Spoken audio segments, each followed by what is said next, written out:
Hey guys, in this video I'm going to be going over how to upload a fire perimeter onto your map. So first thing we're going to do is head to the fire perimeter button on our side panel, and it sort of gives us two options. We're going to start with importing a fire perimeter. So this is if you have one as a KML file that you've created elsewhere, you can upload it into Nova super simply. So we can go ahead and upload our perimeter, and we can see that it is uploaded on our map. To edit your perimeter, you use the three ellipses and go into data and hit update. And so this will add a bunch of vertices to your perimeter, and these vertices are just these blue dots. So as we zoom in, we can see that these become more individual, and that's sort of what creates the shape. So let's say we want to edit this corner here.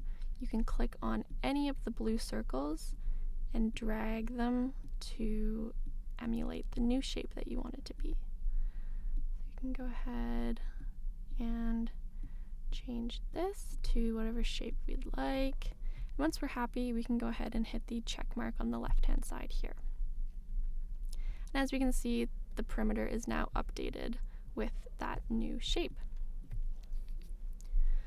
So another way to create a fire perimeter is to draw your own. So if you want to add a new perimeter, you can just go ahead and click on that perimeter button again and click draw new fire perimeter. And so the first thing that we want to do is right click and place our first dot. And so we're just going to keep right clicking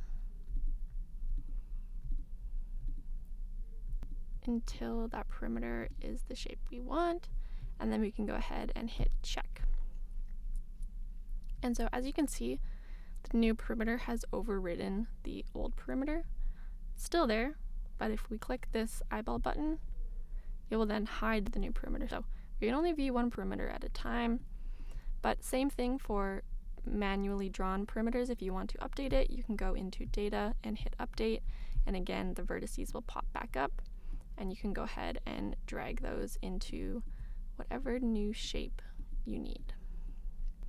To export a perimeter, all you have to do is again go to data and hit download, and that will download your fire perimeter onto your computer.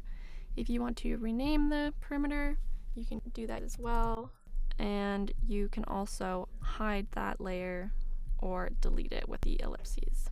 So that's it for fire perimeter. If you guys have any questions about that, please don't hesitate to reach out. We're happy to help answer any questions.